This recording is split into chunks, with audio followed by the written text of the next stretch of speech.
Assalamualaikum dan selamat sejahtera. Saya Mazura Sulaiman dari Jabatan Pedagogi Bahasa Melayu IPG Kampus Bahasa Melayu Kuala Lumpur akan membentangkan kajian saya yang bertajuk Penginterpretasian Bahasa Tersirat Menjana Kemahiran Berfikir Aras Tinggi. Sebagai pengenalan, interpretasi yang salah terhadap penggunaan ayat atau ujaran yang berbagai dalam bentuk perbualan dan penulisan memberi implikasi terhadap ketepatan maksud sesuatu ujaran itu.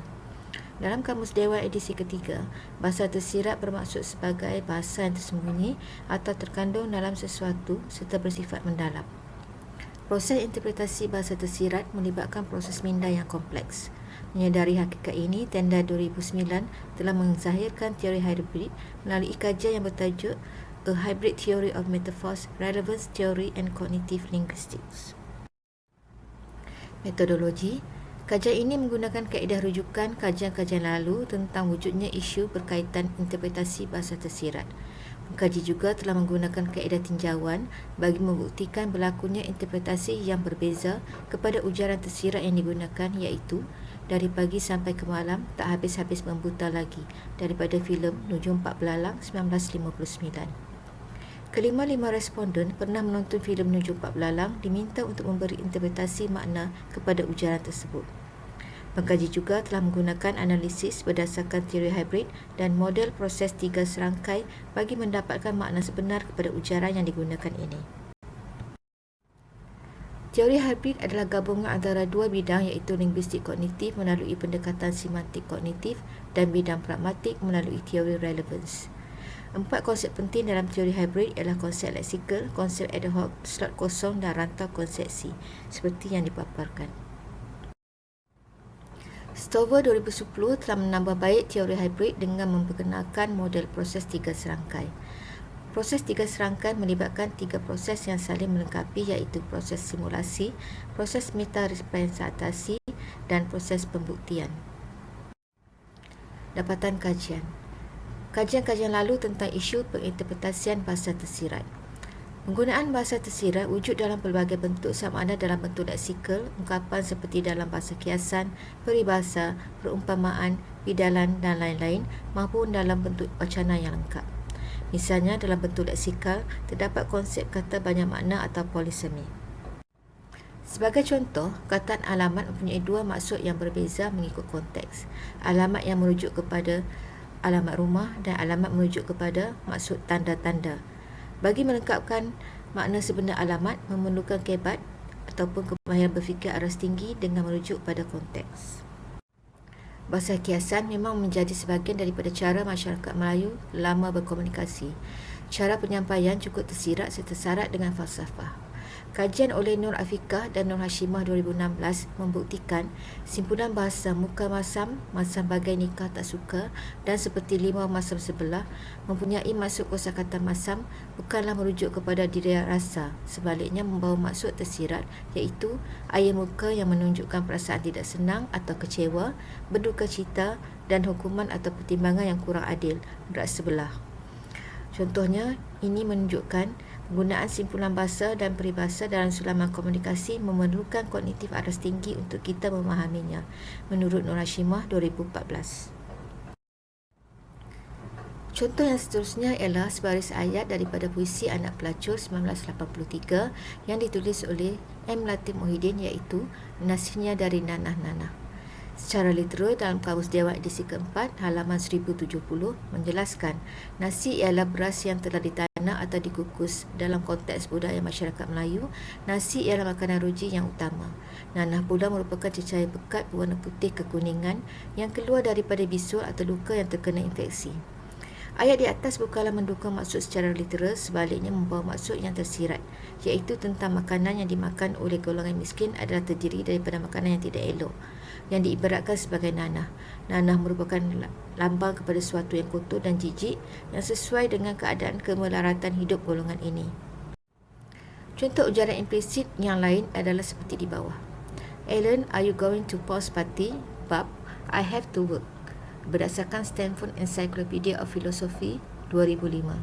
Daripada contoh di atas, bapa menyatakan bahawa beliau tidak akan pergi ke parti Paul. Namun, ayat yang dituturkan oleh beliau tidak menyatakan atau mengujarkan keinginan untuk tidak pergi ke parti Paul secara terus terang. Sebaliknya, beliau mengimplikasikan keinginan untuk tidak pergi ke parti Paul dengan ayat I have to work. Apa yang diimplikasikan oleh bab inilah yang dikatakan sebagai ujaran tersirat. Sekiranya salah diinterpretasi, nescaya pendengar akan keliru apa yang berkaitannya dengan jawapan oleh bab dengan soalan oleh Allen. Kajian oleh Mary Fatimah Subed 2010 misalnya mengemukakan beberapa contoh lain untuk menjelaskan tentang implikato atau bahasa tersirat. Misalnya kata room dalam bahasa Inggeris yang asalnya bermaksud bilik, tetapi maknanya mampu berubah bergantung pada cara perkataan tersebut digunakan.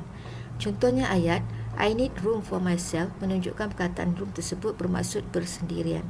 Dalam ayat penuh, I need room for myself boleh membawa maksud saya perlu ruang atau masa untuk bersendirian, atau makna leave me alone, iaitu jangan ganggu saya, dan bukannya bermaksud saya perlu sebuah bilik jika diteliti secara literal.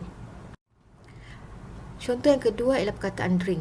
Walaupun drink asalnya bermaksud minum, maknanya juga berubah bergantung pada cara perkataan tersebut digunakan dan dalam konteks yang digunakan.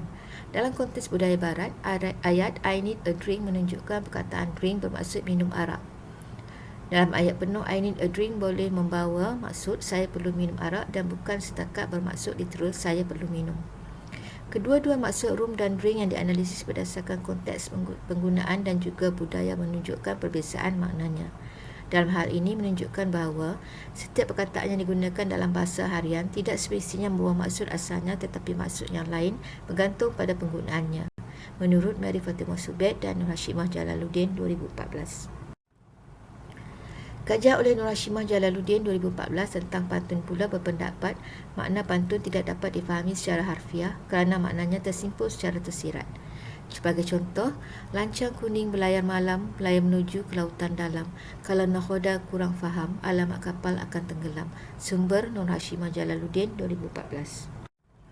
Logiknya, lancang ini kecil saiznya dan tidak sesuai untuk berlayar di lautan dalam. Jika lancang ini masih tetap ingin digunakan, si nakhoda harus bijak mengendalikannya, terutama apabila berlayar di lautan dalam yang mempunyai batu yang keras dan ombak yang ganas. Secara harfiah, maksud perangkap pantun ini ialah jika si nakhoda tidak pakar dan tidak bijak menangani arus lautan besar, nescaya memberi kemudaratan kepada lancang yang dikemudinya. Makna tersirat pantun ini pula sebenarnya menunjukkan pemikiran Melayu tentang kepentingan mengemudi kehidupan kita dalam menghadapi pelbagai cabaran yang melanda dalam hidup. Di sini kita sekali lagi tidak dapat menolak pentingnya proses interpretasi yang melibatkan kemahiran berfikir dan konteks yang relevan. Nur Hashimah Jalaluddin 2014. Interpretasi ujaran implisit oleh responden.